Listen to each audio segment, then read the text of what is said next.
Watch out, NBA 2K. There's a new game in town, gunning for your crown. But you don't have to worry because it's not this one. Basketball for the Nintendo Switch. Even calling it a simulation is a bit generous. This is one of those games that you can find in the Nintendo eShop, on sale for $1.99. Honestly, I think 99 cents would have been more of a fair price. First off, let's get used to the control scheme. As you can see, there are 4 buttons total, 2 of which are not even related to gameplay. X pass? Why shoot? Why even play this game? There's no turbo button, there's no steal button on defense, and don't even think about cross-dribbling maneuvers. There are NES basketball games with more input than this one. Alright, let's move on. Next, we'll try training mode, since it's one of the 2 other options to choose from in this entire game. Yeah, you thought you could choose a team? You're expecting too much from this game. It just plops you right down onto what looks to be an outdoor court at night with your fellow teammates, who also don't seem to be very intelligent. I hate to use the phrase hit detection because it's more like touch the ball detection in this scenario, but in this game it's pretty atrocious. You'll stop short or even just run right past the ball at times. You know how in 2K you can inbound the ball to a teammate while he's running down the court? Whoa ho ho, not in this game. That's much too advanced for this game's programming. But hey, look at that hunched over fancy dribbling animation. At least they went with an aesthetic and stuck with it. For every single player on the court. And yeah, if no one's around you to catch a pass, you just throw it out of bounds. Not to mention that you immediately start controlling the other closest player even if he's nowhere near the ball. Shooting the ball is probably the easiest mechanic in the game, as long as you're close to the basket. 3-point range or further? Forget about it. That guy knew it was going out of bounds, so he just caught it. Alright, let's get into an actual game. The real nitty-gritty of this entire fiasco. First off, take a gander at that shot clock.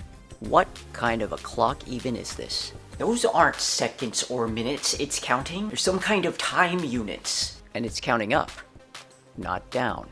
So there's no point even keeping track of what quarter it is. Or period. And by the way, it never does. Stealing the ball in this game is extremely simple for both you and the AI. All you have to do is walk through whoever has the ball and it ends up in your possession. And it works on your own teammates too. What are these guys even doing here?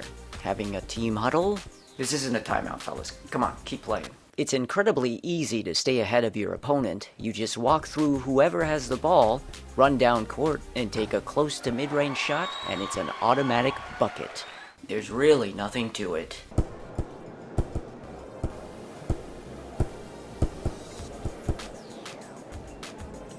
Unless, of course, that happens. There's nothing to indicate what a good or bad shot is, so these guys just must be really bad at basketball.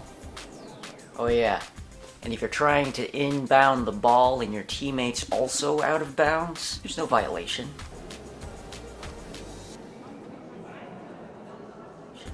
Just keep trying.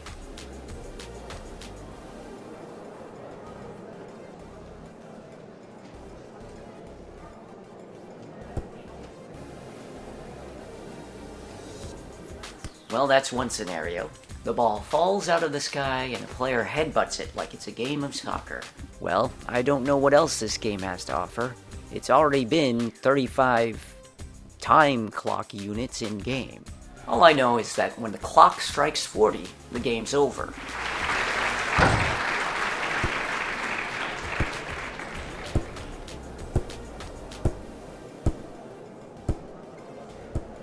And thank goodness at that, because now I can say the same for this review. I will say, it is somewhat satisfying to see the ball go through the hoop and beating your opponent to a pulp, but is this something you really want to spend your hard-earned cash on?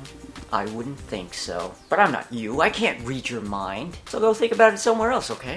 I think that's over. I think we're done. Everybody get out. I'm done.